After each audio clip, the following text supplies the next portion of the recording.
आज हमारे साथ अम्बेडकर पार्टी ऑफ इंडिया के केंद्रीय अध्यक्ष श्रीमान विजय मानकर साहब हैं और हम लोग भी झारखंड से आए हैं एक डेलीगेट। तो आज झारखंड के पिछड़ी जाति लोगों के समस्या के बारे में आज विजय मानकर साहब से आप लोग कुछ सवाल करेंगे।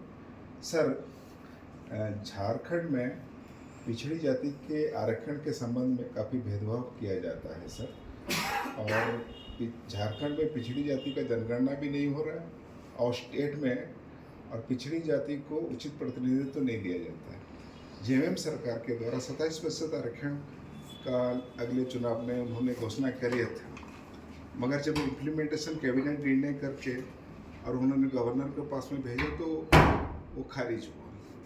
तो झारखंड में राज्य का प्रतिनिधित्व ओबीसी का सर भी कम है और जिला वाइज रोस्टर में भी करीबन 7 जिला में ओबीसी को 0% दिया गया आउट ऑफ 50%, बट ईडब्ल्यूएस को 10% दे दिया गया है।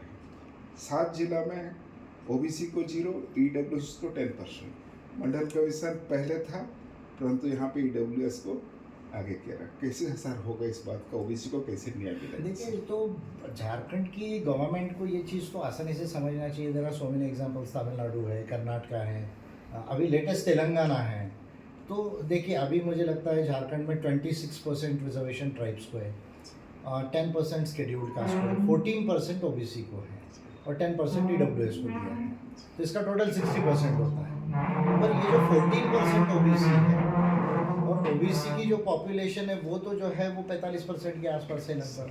तो ये तो अन्याय है ओबीसी के साथ में। तो पहले स्टेज में ओबीसी को अगर 30% भी रिजर्वेशन कर दिया जाए, यानी 14 की जगह 30 कर दिया जाए, तो आपको 60 प्लस आप अगर 16% बढ़ाते तो 76% रिजर्वेशन होगा।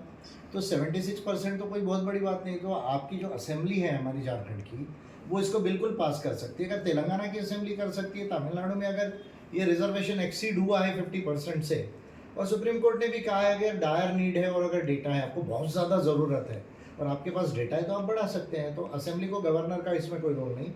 असेंबली को 30% रिजर्वेशन कर देना चाहिए ओबीसी का। अगर 30% कर दिया जाता है तो ये जो 7 डिस्ट्रिक्ट्स की आप बात कर रहे हैं जहाँ 0 रिजर्वेशन है ओबीसी का, वो ऑटोमेटिक बढ़ के जो है वो वहाँ तक जाएगा प्रोपोर्शन में, क्योंकि आदिवासियों का तो जो है वो तो रहेगा, कम तो किसी का हो नहीं रहा है, सिर्फ ओबीसी की बढ़ाने का इशू है।